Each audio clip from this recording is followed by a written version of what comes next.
Hi guys, welcome back to the channel. So today we're going to be comparing the brand new Toyota Land Cruiser to the new Lexus GX. And you might be wondering why. They're actually really similar underneath. They share the same Toyota platform underneath, and they also share the true off-road focus. Now let's talk about what powers these two off-road machines. So first of all, I want to tell that Toyota have significantly downsized their engine. Like in 2021, they had the legendary 5.7 liter V8 engine. Then in 2022, they downsized it to a twin turbo V6 engine. Now in 2024, they have a four-cylinder hybrid engine. So they have downsized it significantly, but I guess that's understandable because they've reduced the price also significantly. And this begs another question. Land Cruisers are known for their reliability all across the world. With this new hybrid powertrain, there'll probably be more complexities. So we'll have to wait and see if this Land Cruiser lives up to its legacy and is reliable or not. And the Lexus GX is powered by a 3.4 liter twin turbo V6 engine. And to find out which engine is more powerful, you guys have to stick until the end. Now let's come to the size of the two cars. So before the Lexus GX was based on the Prado, which is a smaller version of the Land Cruiser, but now the new Lexus GX is basically bigger than the Land Cruiser in every aspect, like length, width, height. It's bigger than the new Land Cruiser, and the new Land Cruiser is only available as a five-seater, whereas the Lexus GX is available as a seven-seater as well. And since the GX is part of the Lexus brand, it will obviously be more comfortable and it will have newer technology inside. That begs another question. Why has Toyota downsized the Land Cruiser so much to the point that it's a mid-sized SUV now? The answer is Toyota Sequoia. Toyota Sequoia is a full-sized SUV made by Toyota, and until 2014 they used to release new versions of it. From then they haven't changed it. Basically every year they just tweak it a bit, give it a facelift and say that they've made a new version of it, but they haven't.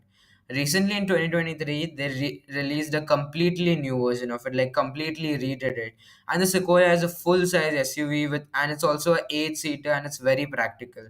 So now the new Land Cruiser does not need to be very big because they have another big car. It does not need to be a seven-seater, does not have to be a three-row car. And if it's smaller, it's obviously cheaper. So they'll sell more of it. So that's why they made it more off-road focused and they decreased the price so they can sell more worldwide, including the markets like US. Now let's come to the design of the two cars. So the both cars definitely have a more rugged look compared to the previous generations. Let's start with the Land Cruiser. So I'll be very honest with you guys. I absolutely hated the design when I first saw it, but after thinking about it so much, like I'm actually gonna buy one, I'm actually in love with the design. I love it. I understand the retro theme and I completely appreciate the designers and I love the design of it. And the Land Cruiser is obviously smaller compared to the previous generations and it's visible. When you look at it, it does look smaller, but it's fine because it looks more rugged at the same time, which is good. It makes up for the loss in size. And comparing the designs of the new GX and the Land Cruiser, it's honestly up to personal taste. The GX does look just as good, if not better, and honestly, I like the GX more compared to the Land Cruiser, but it's obviously up to personal taste. Some people would like the Land Cruiser, some people would like the GX. Now, these both cars are rugged off-roaders, and you can definitely expect extraordinary off-road capability from them.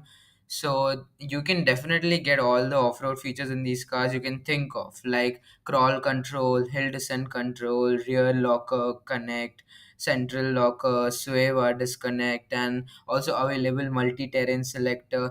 You can get all these off-road features in the Land Cruiser and the Lexus GX, and they both will probably be similar in off-road capability.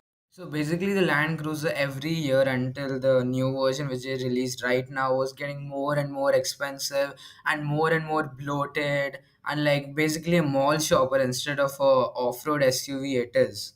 So that's why the sales in markets like US declined significantly because they wanted a cheap and rugged off-roader and the Land Cruiser was certainly not that in those years.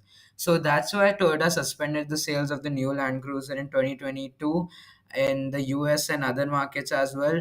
And they got back to redesigning it fully and they came up with this new version of Land Cruiser that we see now, which is way cheaper and way more off road focused and rugged looking than the previous one. Now, coming to the moment you guys have been eagerly waiting for, the statistics of these two cars. So, these two cars are relatively new. So, the 0 to 60 miles per time and the top speed of these cars is not released yet. The horsepower is though. The Land Cruiser has 326 horsepower while the Lexus GX has 349 horsepower. So not a huge difference, but it does have more horsepower. And the Land Cruiser has 465 pound-feet of torque or 630 Newton meters of torque, while the Lexus GX has 479 pound-feet of torque or 650 Newton meters of torque. So again, not a big difference, but it does have more power. So overall, the Lexus GX has more power than the Toyota Land Cruiser. And in terms of towing, the new Land Cruiser can tow only 6,000 pounds, which is even lesser than the previous generations, while the Lexus GX, depending on which trim you buy, can tow from 6,750 pounds all the way to 8,000 pounds. So, in terms of power and towing, the Lexus GX takes the cookie here. Now coming to the price of these two cars. So these cars are again very new, so the respective brands have not released a fixed price for them yet. Although Toyota have said that the new Land Cruiser will start around the mid $50,000 range, that's around 55,000, which is around 200,000 dirhams. And Lexus have not yet announced any price or starting price of the car, but we can expect it to be around $70,000, which is around 260,000 dirhams. Guys, if you truly enjoyed this video and wish to see more videos like these, please like, share, and subscribe to the channel. It would really mean a lot. And thanks for watching till the end, guys.